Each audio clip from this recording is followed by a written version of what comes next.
सुल्तानपुर में एक शिक्षक ने बेसिक शिक्षा अधिकारी समेत तमाम शिक्षा अधिकारियों पर सिंडिकेट बनाकर वसूली करने का गंभीर आरोप लगाया है। शिक्षक की माने तो वसूली के चक्कर में मनगढ़ंत निराधार आरोप लगाकर उन्हें दो बार निलंबित भी किया जा चुका है। बहरहाल पीड़ित शिक्षक ने इसकी शिकायत उच्च अधिकारियों को करने के साथ साथ उच्च न्यायालय से भी न्याय की गुहार लगाई है। हालांकि बेसिक शिक्षा अधिकारी ने कार्यों में लापरवाही बरतने और महिला शिक्षा अधिकारी के साथ अभद्रता करने के आरोप भी कार्यवाही की बात कही गई है। दरअसल ये मामला है कादीपुर तहसील के प्राथमिक विद्यालय जलालपुर मलहोटी का। यहीं पर प्रधान अध्यापक के पद पर तैनात नरेंद्र पांडे को मनगढ़ंत एवं फर्जी आरोप लगाकर 10 मई 2025 को निलंबित कर दिया गया। पीड़ित शिक्षक नरेंद्र पांडे पर जो आरोप लगाए गए थे उसे निराधार बताते हुए नरेंद्र ने प्रमाण सहित साक्ष्य भी उपलब्ध करवाया, लेकिन हैरानी की बात है कि उसका बिना परीक्षण किए उन्हें निलंबित कर उनके एक दिन के अस्थायी वेतन पर रोक लगा दी गई है। पीड़ित शिक्षक का आरोप है कि शिक्षा अधिकारियों द्वारा उनसे रिश्वत मांगी जा रही थी। रिश्वत न देने पर उनके खिलाफ कार्रवाई की गई, लिहाजा शिक्षक ने सूचना के अधिकार तहत कुछ सूचनाएं मांगी। साथ ही न्याय पाने के लिए उच्च न्यायालय का भी दरवाजा खटखटा डाला। वहीं कुछ महीनों बाद शिक्षक नरेंद्र पांडे को बहाल कर दिया गया। साथ ही उनका स्थानांतरण मखदूम कला प्राथमिक विद्यालय में कर दिया गया है। नरेंद्र ने 19 नवंबर 2025 को वहां कार्यभार ग्रहण कर लिया, लेकिन उस समय शासन द्वारा निर्देश था कि एसआईआर का कार्य जल्द से पूरा करवाया जाए। लिहाजा नरेंद्र और उनके स्टाफ ने घर घर जाकर एसआईआर का कार्य पूरा किया। इसी के बाद शीतकालीन अवकाश घोषित कर दिया गया है। 16 जनवरी को जब दोबारा विद्यालय खुला तो विद्यालय में शौचालय, हैंडपंप, विद्यालय की पोताई का कार्य नहीं हुआ था। नरेंद्र ने तत्काल लिखित और मौखिक रूप से एडीओ पंचायत, बीडीओ, खंड शिक्षा अधिकारी अवगत भी करवाया गया था, लेकिन इन सब के बावजूद 20 जनवरी को खंड शिक्षा अधिकारी ने विद्यालय का औचक निरीक्षण किया। नरेंद्र का आरोप है कि अधूरी कार्य के एवज में खंड शिक्षा अधिकारी ने नरेंद्र से 25,000 रुपए रिश्वत की मांग करने लगे और पूर्व में दाखिल आरटीआई और उच्च न्यायालय में दाखिल मुकदमे में समझौते का दबाव बनाने लगे। नरेंद्र का आरोप है कि उनके द्वारा इंकार किए जाने पर इनके खिलाफ बेसिक शिक्षा अधिकारी को झूठी, भ्रामक और असत्य आरोप प्रेषित किए गए हैं। अपना स्पष्टीकरण देने के बावजूद बिना किसी परीक्षण के उन्हें पुनः निलंबित कर दिया गया है। खंड शिक्षा अधिकारी ने जो आरोप लगाए हैं उसे विद्यालय के निरीक्षण पुस्तिका पर भी दर्ज नहीं किया गया है। हैरानी इस बात की कि अब विद्यालय में 60 बच्चों को पढ़ाने का जिम्मा महज एक अध्यापिका पर है, जबकि 2 शिक्षा मित्र की ड्यूटी बीएलओ के लिए लगा दी गई है। ऐसे में अब नरेंद्र पांडे को केवल हाई कोर्ट से ही न्याय की उम्मीद है। मेरा नाम नरेंद्र कुमार पांडे है। मैं इंचार्ज प्रधानाध्यापक प्राथमिक विद्यालय मखदूमपुर कला, विकास क्षेत्र कादीपुर में कार्यरत हूँ। अभी फिलहाल मैं मखदूमपुर कला में। क्या मामला है? बीएसए साहब के खिलाफ आपने पुलिस में शिकायत किया है और आपकी उनकी पिछले काफ़ी समय से एक विवाद चल रहा है, क्या है पूरा मामला? सर, आपको बताना है कि जब से ये बीएसए साहब यहाँ सुल्तानपुर में आए हैं तब से ये ऐसे शिक्षकों पर जो अपना ईमानदारी से काम कर रहा है, समय से आ रहा है, समय से जा रहा है, एक सिंडिकेट चला रहे हैं खंड शिक्षा अधिकारियों के साथ मिल करके। वो ये जाते हैं विद्यालयों में और झूठे आरोप लगाते हैं और वो उच्च अधिकारियों को प्रेषित करते हैं और उनका निलंबन कराते हैं, जबकि इनके पास कोई साक्ष्य नहीं होता। जब हमारा पहली बार इन्होंने निलंबन किया उस वक्त भी इनके पास आज तक इन्होंने कोई साक्ष्य हमको नहीं दे पाए। मांगने पर भी साक्ष्य नहीं दे रहे हैं। माननीय न्यायालय में प्रकरण है, वहाँ भी साक्ष्य जो है नहीं दे पाए और बिना साक्ष्य के इन्होंने हमको निलंबित किया और लगभग 7 महीने बाद जो है इन्होंने हमको बहाल किया और हमारा विद्यालय चेंज किए, हमारा एक अस्थायी वेतन रोक दिए और दूसरे विद्यालय में हमको भेज दिया। मैं वहाँ जाके सहर्ष जो है ज्वाइन किया और अपने नैतिक दायित्व को निभाते हुए समय से आना जाना, पढ़ाना उसमें संलग्न हुआ। लेकिन ये अचानक एक दिन खंड शिक्षा अधिकारी को भेजते हैं और वो हम और ये दबाव बनाते हैं कि जो मैं हाई कोर्ट में मुकदमा किया हूँ और जो आरटीआई लगाया हूँ एआरपी परीक्षा के संबंध में और उनके कार्यालय से जो परीक्षा ड्यूटी में लगाए गए थे उनके संबंध में जो सूचना मांगता हूँ, वो ये हमसे मिल करके वो सब चीज़ हटाने के लिए दबाव बनाते हैं और नहीं मानने पर ये पुनः जो है एक बार हमको जो है गलत सूचनाओं के आधार पे, जबकि अगर आप लोग हमारे विद्यालय में विजिट करें, एक एक अभिलेख मैं दिखा दूंगा और एक एक चीज दिखा दूंगा जो इन्होंने आरोप लगाया है, उसके सारे साक्ष्य हमारे पास हैं।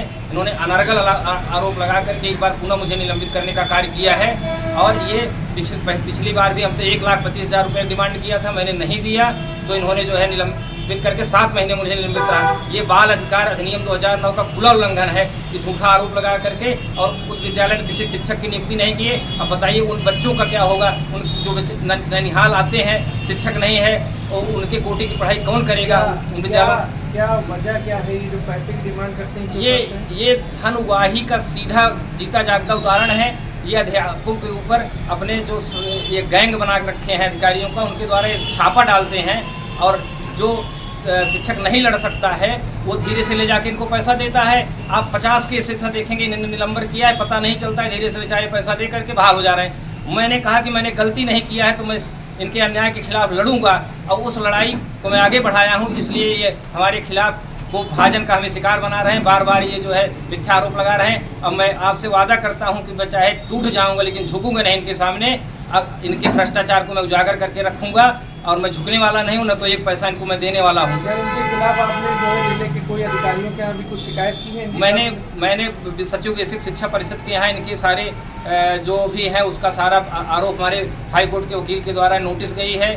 उसके बाद हाई कोर्ट में सुनवाई हुई है तो बेसिक शिक्षा सचिव के जो वकील उपस्थित हुए हैं उन्होंने इसको निस्तारित करने के लिए समय मांगा था। माननीय हाई कोर्ट ने 8 सप्ताह का समय दिया है। जो आरोप है आपका कि आपसे उगाही कर रहे हैं, पहले तो आपका निलंबन करते हैं, फिर बहाली के नाम पे पैसा मांगते हैं। जी। इसको लेकर जिले के अधिकारी में डीएम या जो है एसपी या कहीं आपने लिखित? डीएम एसपी को हमने नहीं, बेसिक शिक्षा परिषद के सचिव को हमने प्रेषित किया है। इन्होंने हमसे 1,25,000 रुपये की मांग की और इन्होंने आरपी परीक्षा में इन्होंने धांधली की है।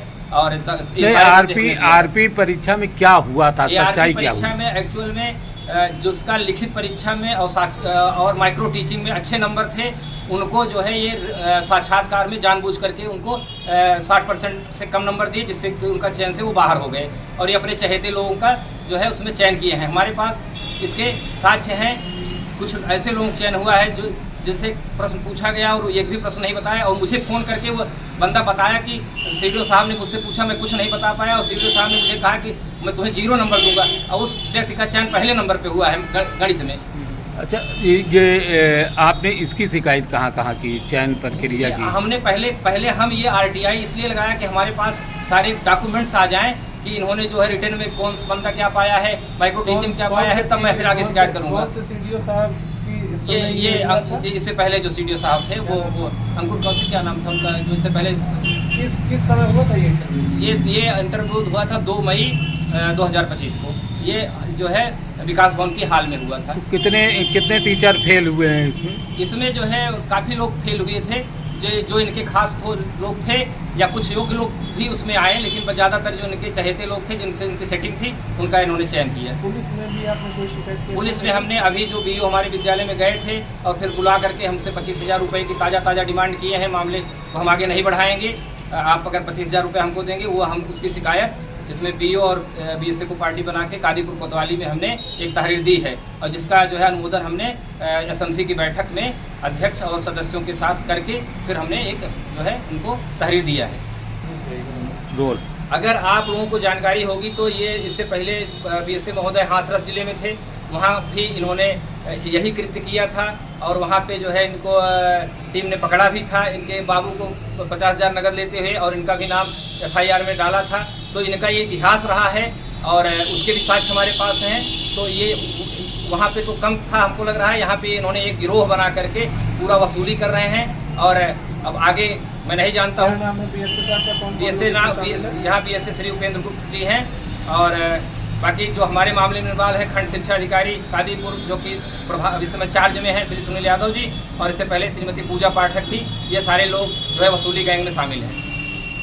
हालांकि जिला बेसिक शिक्षा अधिकारी उपेंद्र गुप्ता मामले में शिक्षक नरेंद्र पांडे पर महिला अधिकारी के साथ अभद्रता को लेकर पहली बार निलंबन की कार्रवाई की गई थी। इस बार भी जब उच्च अधिकारियों को मौके पर भेजा गया तो तमाम अनियमितताएं पाई गई थी, जिसकी फोटो ग्रेप्स भी है। वहीं शिक्षा अधिकारियों द्वारा रिश्वत मांगने के सवाल पर बीएसए ने कहा कि यह मामला अब उठाया जा रहा है, जबकि पहले निलंबन के समय ऐसी कोई बात नहीं थी।